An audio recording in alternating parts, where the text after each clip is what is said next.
I think all of us, everybody who watches footy loves the way Rory Sloane goes about the caper, and he's been good Looks enough like a choir boy, plays like a junkyard dog, he does, Andy. That's a nice way to put it. Good morning to you, Rory.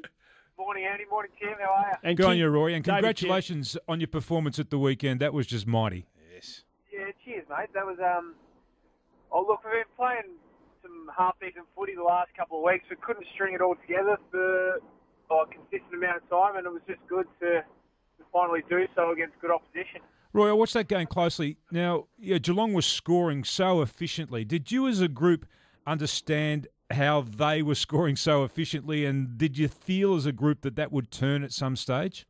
Yeah, we knew they were scoring a lot easier than us. We were sort of working pretty hard, and I mean all our like KPI stats and everything we were well up in. So we knew if we stuck at it, we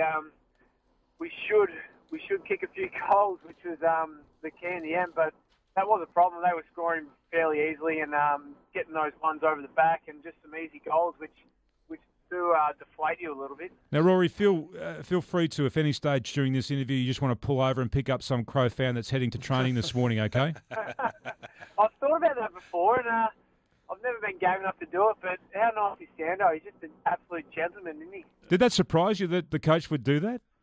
Nah, it doesn't surprise me at all. He's just very, very kind man, and that lady Dorothy's an absolute star. She's 100 years old, and you'd think she'd be 70 or 80. She's in great nick, and she speaks just blew me out of the water the way she handles herself. Still, it's awesome.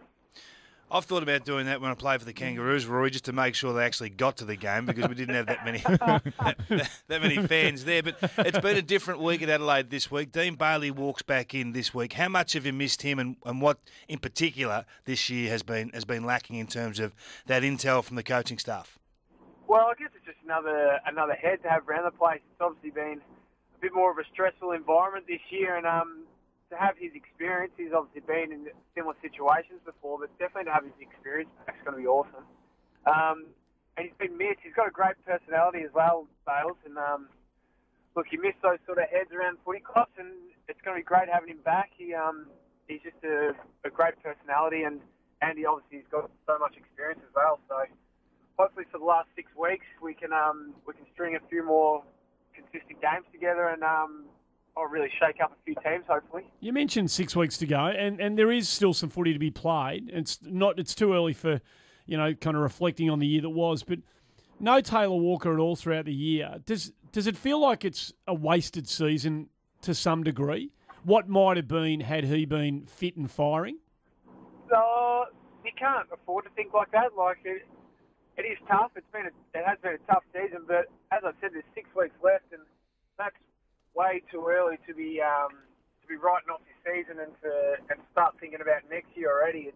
It'd be a long 6 weeks if you thought about it like that. So, as our attitude was going in against Geelong, we now want to start trying to beat some teams that are above us because we haven't done all year. So, another one, Freo this week, they're sitting 5th, and it's going to be a good challenge for us. We normally match up pretty well against them as well. So, and without Tex and without those other guys, it's just like guys like Josh Jenkins, Shawnee McKernan, a few of these other guys have to step up.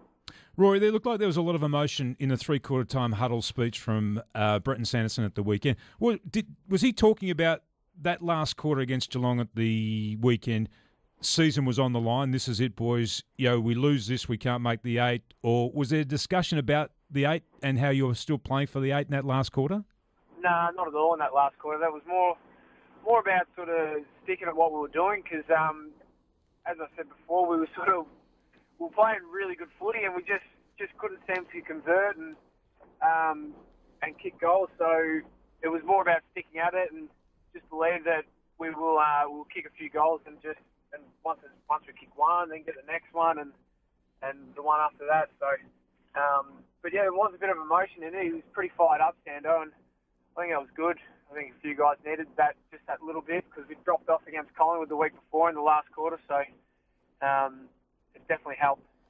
Have you been staggered with the form of Patrick Dangerfield in the last 12 months of football? I mean, he's still a very young man, 22 years of age. I know you're only 23 yourself, but have you been staggered with what he's been able to do so early in his career? Yeah, he's I haven't seen anyone sort of play like him and do things that he does.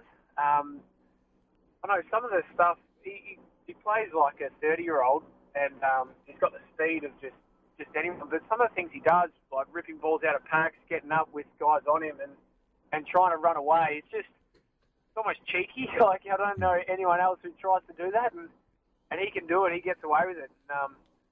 He's got that much talent, and I think he's slowly figuring out the balance you need to have as a very good midfielder. And this year we've seen like he's been getting tagged and had a few tough games with some tough opponents on him, but the maturity of Danger is definitely showing through this year. Rory, it's time to put you under the grill, mate. 5 questions. The first thought that comes to mind, the first question this morning is social media is a big thing for Gen Y. Who's addicted to it most at the Adelaide Crows?